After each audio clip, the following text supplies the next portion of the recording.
And Rich Peterson joins us now to talk more about today's episode of Deal or No Deal. He's director of S&P Capital IQ. Rich, welcome. Good to have you with us in studio tonight.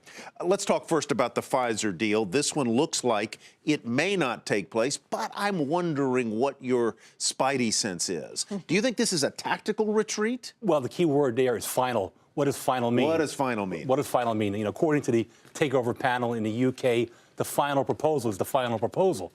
But that's the key word. Is it a proposal or an offer? So the lawyers are going to hash that out in the next few days. If it turns out that it is the final, and they go away, they go their separate ways, what does Pfizer do now? Well, they have a couple of options. Obviously, they have to wait 6 months before they come back for another proposal. But then you also have some very disgruntled shareholders, many of which are big institutions. Number one being BlackRock. BlackRock is the biggest shareholder of Pfizer's or AstraZeneca shares, owning about 8%. So they're probably very disgruntled with the fact that the shares have dropped 8% today. Mm-hmm. But do you think that Pfizer has decided not to go, if they decide not to go hostile, is it because it's just harder to do, it takes too long, and that they're under this time pressure that they have to do a deal with somebody as soon as possible? Well, I think the question is, hostile deals by their nature are very difficult to consummate. Mm-hmm. Right. I think our data over at S&P Capital IQ shows only about a 20-25% success rate for a hostile deal.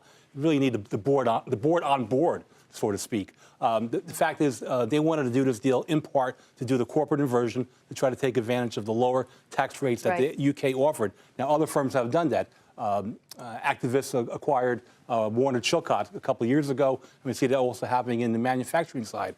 So I think it's up to the management of Pfizer to make the determination how soon, will they make a decision, either go hostile or seek shareholders to come on board. Let's talk about the AT&T and DirecTV deal.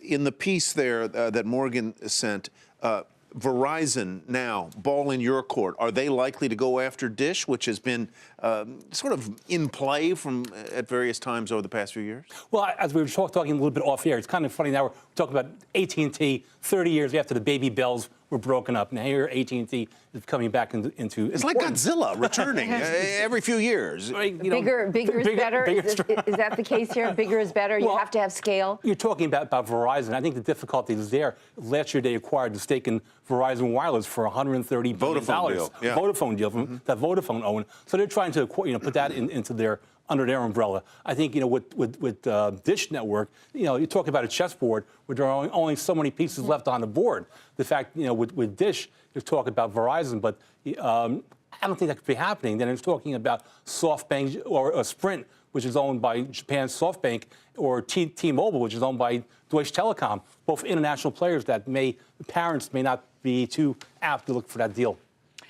A lot of people are saying whatever happens with Verizon and what they do next, that the next wave of mergers will be like with the networks, CBS, maybe Fox, maybe Netflix. Do you see it that way? Well, I think one factor may come board is private equity. We're talking about who's the other players. Private equity is something on the order of $300 billion of dry powder, unused capital to put to work. Now, that's the nature of private equity. It's not to be active in the media sector per se. Most of their deals are either consumer discretionary, some energy this year. But that could be interesting to take a look at that. Rich Peterson, thanks very much. Great to see you. My Rich pleasure. Peterson's with S&P Capital IQ.